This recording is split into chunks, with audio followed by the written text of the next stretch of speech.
அது மாதிரி இன்னைக்கு உள்ள அரசியல் எப்படி இருக்குன்னா, மக்களை மடைமாற்றம் பண்ணி, மக்களை திசை திருப்பி, மக்களை பெரும் பெரும் பள்ளத்தாக்கில் தள்ளி கொண்டிருக்கும் போது ஒரு பெரிய சிறுத்தை கூட்டத்தை வைத்துக் கொண்டு அதை ஒற்றை இடத்தில் நிறுத்தி வைத்து அங்கே வா சண்டை போட வா, இங்க வந்து பேசு அப்படின்னு நிப்பாட்டுறது இருக்குல்ல, அது ஒரு சாதாரண விஷயம் கிடையாது.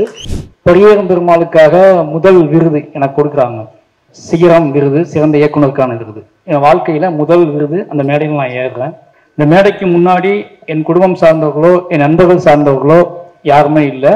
ஏன்னா அவங்களை கூட்டிட்டு போகிற அளவுக்கு நான் இல்லை, பரபரப்பா இருந்தேன். எனக்கு அது என்ன மாதிரியான அந்த விருதை வாங்கும்போது என்ன மாதிரியான உணர்ச்சி எப்படி வெளிக்காட்டுன்னு கூட தெரியல. என்ன ஃபர்ஸ்ட் அவார்டு நான் வாங்கிட்டு திரும்பும்போது எங்க அப்பா மாதிரி உட்கார்ந்து இருந்தார் திரும்பான்னு.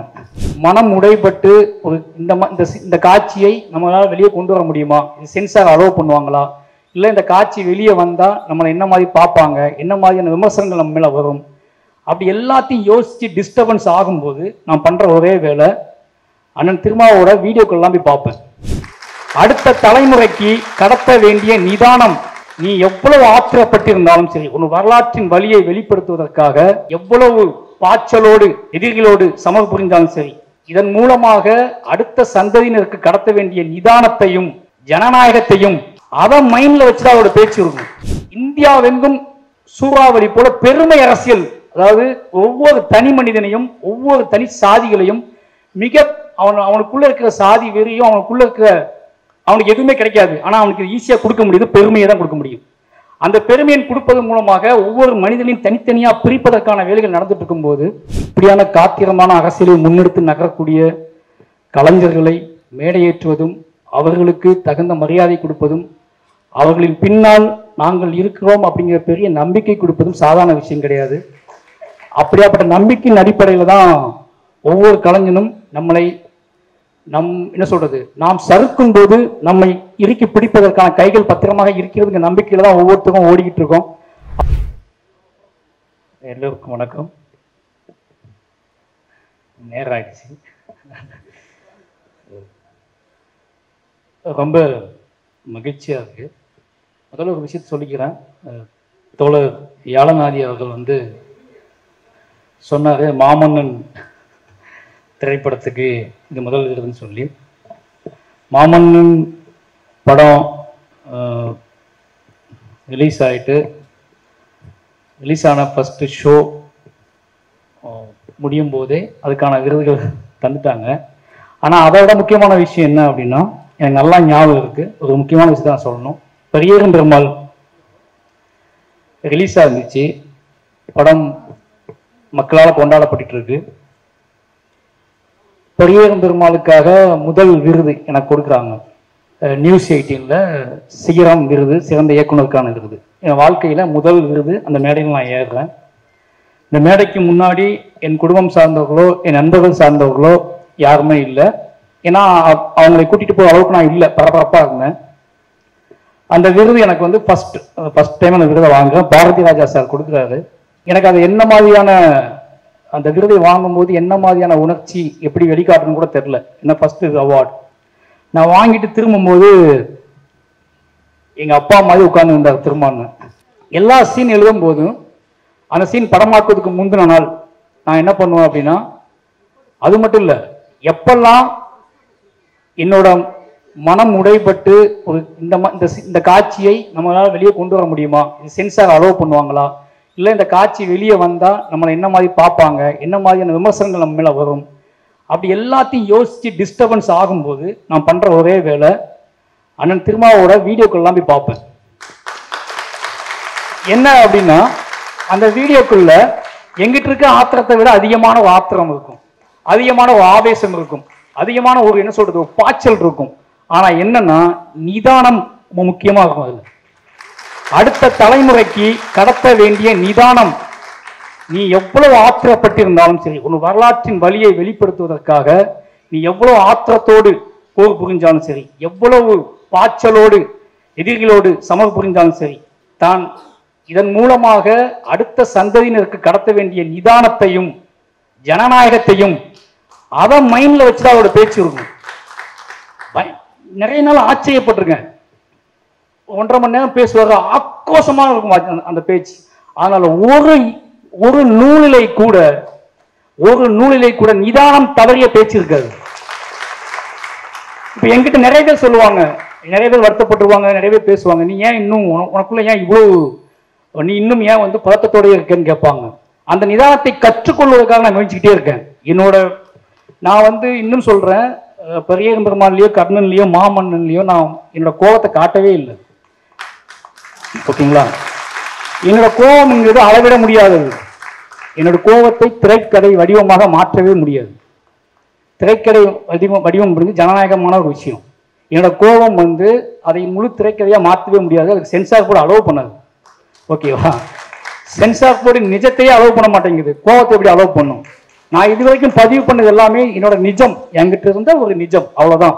நான் கோபத்தை அதை கோபமா மாத்தினேன் அப்படின்னா அதோட வீச்சு வேற ஒன்றா இருக்கும். ஆனா அதை வந்து அது அவசியமா? அதை விட அவசியம் வருகிற தலைமுறைகளுக்கு, வரப்போகிற தலைமுறைகளுக்கு நாம் நிஜத்தை சொல்வதன் மூலமாக, நம் வழியை அவர்களுக்கு கடத்துவதன் மூலமாக அவர்களை ஒட்டுமொத்தமாக தயார்படுத்துவது. இந்த சமூகத்தில் நுழைவதற்கு முன்பாக நீங்கள் தெரிந்து கொள்ள வேண்டிய மனிதர்கள் யார், நீங்கள் தெரிந்து கொள்ள வேண்டிய சமூகம் எப்படிப்பட்டது என்பதை புரிந்து கொள்ள வைக்க வேண்டிய கடமை எனக்கு இருக்குன்னு நம்ப வச்சது திருமானோட பேச்சுக்கள் தான். நான் அப்பெல்லாம் யோசிப்பேன். அப்ப யோசிக்கும்போது என்ன நினைப்பேன்னா, எனக்கு 3 படம் பண்ணியிருக்கேன். என்னோட 3 படங்கள் கொடுத்த வெற்றியை இவ்வளவு பெரிய வன்மத்தை கிளறி விடுது, இவ்வளவு பெரிய கோபத்தை கிளறி விடுது, இவ்வளவு பெரிய ஆத்திரத்தை கிளறி விடுது அப்படின்னா என்னோட வெற்றியை தாங்கிக் கொள்ள முடியும். அப்ப திருமானனோட வெற்றியை, அவரோட எழுச்சியை, அதை புரிந்து கொள்வதற்கு சமூகம் எவ்வளவு பக்குவப்பட்டிருக்கு. என் வாழ்க்கையில அந்த அவார்டு வாங்கினது மிகச்சிறந்த தருணம்னா, இவ்வளவு நேரம் இங்க உட்கார்ந்துருந்தேன்ல, அப்போ அவரோட உட்கார்ந்து இருந்தது அப்படிங்கிறது என் வாழ்க்கையில மிக முக்கியமான தருணம். ஏன்னு கேட்டீங்க அப்படின்னா, நான் சென்னை வந்த உடனே என்னோட இயக்குனர் ராம்சார் கிட்ட என்னை எப்படி ஒப்படைச்சனும், எவ்வளவு நம்பி என் வாழ்வை ஒப்படைச்சனும், அதுக்கப்புறம் ரஞ்சித்தனை மீட் பண்ணும்போது அவர்கிட்ட எப்படி நம்பி ஒப்படைச்சனும், அதே மாதிரியான ஒரு கொஞ்ச நேரத்துல இந்த நம்பிக்கையும் பெரிய என்ன சொல்றது, ஒரு பெரிய பாரம் நீங்கின மாதிரி இருந்துச்சு. நாம் ஒரு பாதுகாப்பான இடத்தில் அமர்ந்திருக்கிறோம்.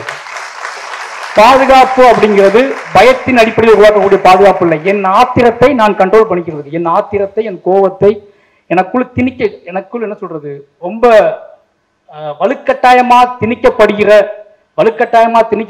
அவசியமற்ற பெருமைகளில் இருந்து என்னை பாதுகாத்துக் கொள்வது முக்கியமான வேலையா இருக்கு. தொடர்ந்து என் மீது அவசியமற்ற, இப்ப நான் முழுக்க நம்ம நல்லா தெரியும், ஒரு மோசமான காலகட்டத்தில் இருக்கும். நமக்கு பிடிக்குதோ பிடிக்கலையோ, நம்மளை இந்தியாவெங்கும் சூறாவளி போல பெருமை அரசியல், அதாவது ஒவ்வொரு தனி மனிதனையும், ஒவ்வொரு தனி சாதிகளையும் அவனுக்குள்ள இருக்கிற சாதி வெறியும், அவனுக்கு எதுவுமே கிடைக்காது, ஆனா அவனுக்கு ஈஸியா கொடுக்க முடியுது, பெருமையை தான் கொடுக்க முடியும். அந்த பெருமையை கொடுப்பதன் மூலமாக ஒவ்வொரு மனிதனையும் தனித்தனியா பிரிப்பதற்கான வேலைகள் நடந்துட்டு இருக்கும் போது ஒரே ஒரு ஆள் மட்டும் நின்று நிலைநிறுத்துவது அப்படிங்கிறதுக்கு இல்ல. நீங்க நினைக்கலாம், ஒரு யானை கூட்டத்தை வந்து ஒரு தனி மனுஷன் நினைச்சா மடைமாற்றம் பண்ணிடலாம். ஒரு ஓநாய் கூட்டத்தை ஒரு தனி மனுஷன் நினைச்சா மடைமாற்றம் பண்ணிடலாம். ஆனா இவ்வளவு பெரிய சிறுத்தை கூட்டத்தை வச்சுக்கிட்டு அதை ஒரு இடத்துல நிலைநிறுத்துறது இருக்குல்ல, ஒரு தத்துவத்தின் இடத்துல, ஒரு வரலாற்றுல, ஒரு தத்துவத்துல, ஒரு பூரிப்பான நம்மளால நினைச்சு பார்க்க முடியாத இடத்துல கொண்டு நிப்பாட்டி சமர்ப்பிக்கிறது இருக்குல்ல, அது ரொம்ப முக்கியமான விஷயம். ஏன்னா யாருனாலும் மடைமாற்றம் பண்ணிட்டு போயிடலாம். ஒரு பெரும் கூட்டத்தை ஈஸியாக மடைமாற்றம் பண்ணி பள்ளத்தாக்குகளில் தள்ளி வீழ்த்த முடியும். நம்ம இந்த ஓநாய் கோச்சன்னு ஒரு நாவல் இருக்கு, அதுல குதிரைகளையும் மான்களையும் வந்து ஓநாய்கள் மடமாற்றம் பண்ணி வீழ்த்தும். அது மாதிரி இன்னைக்கு உள்ள அரசியல் எப்படி இருக்குன்னா, மக்களை மடைமாற்றம் பண்ணி, மக்களை திசை திருப்பி, மக்களை பெரும் பள்ளத்தாக்கில் தள்ளி கொண்டிருக்கும் போது ஒரு பெரிய சிறுத்தை கூட்டத்தை வைத்துக் கொண்டு அதை ஒற்றை இடத்தில் நிறுத்தி வைத்து அங்கே வா சண்டை போட வா, இங்க வந்து பேசு அப்படின்னு நிப்பாட்டுறது இருக்குல்ல, அது ஒரு சாதாரண விஷயம் கிடையாது. அது பெரிய வியப்பு, ஒரு பெரிய ஆற்றல். ஒவ்வொரு வீடியோவும், ஒவ்வொரு பேசுற வீடியோவும் பார்க்கும்போது நான் வந்து என்ன சொல்றது, சினிமா பண்ண ஆரம்பிச்சதுக்கு அப்புறம் நமக்கு படிக்கிறதுக்கான நேரம் ரொம்ப கம்மியாயிடுச்சு. சும்மா இன்றைய நிமிடம், நாளைக்கு விடிஞ்சா நாளைக்கு, நாளான்னைக்கு டெய்லி இந்த சமூகத்தை புரிந்து கொள்வதற்கு, இந்த சமூகம் என்ன மாதிரியான உளவியல்ல வாழ்ந்துட்டு இருக்குன்னு புரிந்து கொள்வதற்கு திருமண வீடியோ ஒன்று பார்த்தாலே போதும், அவரோட பேச்சை ஒன்று கேட்டாலே போதும். நான் அதுக்கு தயார்படுத்திக்க வேண்டேன்.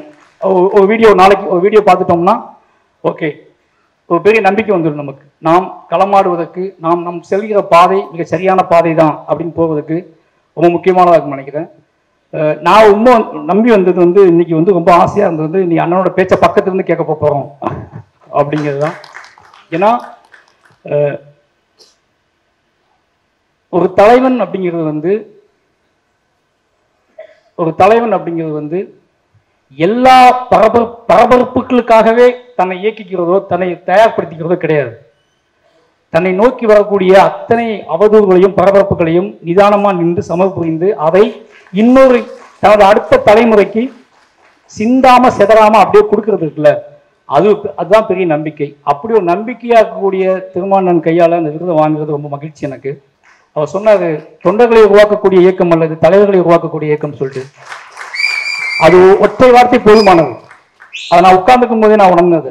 பக்கத்தில் உட்கார்ந்துட்டு இருக்கும்போது அவர் என்னை தலைவனாக உருவாக்க ட்ரை பண்ணிட்டு இருந்தார். என் பக்கத்திலே உட்கார்ந்து அவர் பேசினது எல்லாமே நான் ரொம்ப சின்ன பையன், அவர் பக்கத்தில் உட்காந்துட்டு என்கிட்ட பேசினது எல்லாமே நான் ஒரு கட்டத்தில் நானே உணர்ந்துட்டு நம்ம தலைவன் ஆயிட்டோமோ அப்படின்னு சொல்லி உணர்ந்தேன். அப்படியா ஒரு அங்கீகாரத்தையும் ஒரு மரியாதையும் கொடுத்த அண்ணனுக்கும் அப்புறம் கலை இலக்கிய மன்றத்துக்கும் பேரவைக்கும் ரொம்ப நன்றி. ஏன்னா இப்படியான காத்திரமான அரசியலை முன்னெடுத்து நகரக்கூடிய கலைஞர்களை மேடையேற்றுவதும் அவர்களுக்கு தகுந்த மரியாதை கொடுப்பதும் அவர்களின் பின்னால் நாங்கள் இருக்கிறோம் அப்படிங்கிற பெரிய நம்பிக்கை கொடுப்பதும் சாதாரண விஷயம் கிடையாது. அப்படியாப்பட்ட நம்பிக்கையின் அடிப்படையில் தான் ஒவ்வொரு கலைஞனும் நாம் சறுக்கும் போது நம்மை இறுக்கி பிடிப்பதற்கான கைகள் பத்திரமாக இருக்கிறதுங்க நம்பிக்கையில தான் ஒவ்வொருத்தரும் ஓடிக்கிட்டு இருக்கோம். அப்படியாப்பட்ட ஓட்டத்துக்கு பெரிய நம்பிக்கை கொடுக்கக்கூடிய இந்த மேடைக்கு எத்தனை நன்றி சொன்னாலும் பத்தாது. எல்லாருக்கும் நன்றி.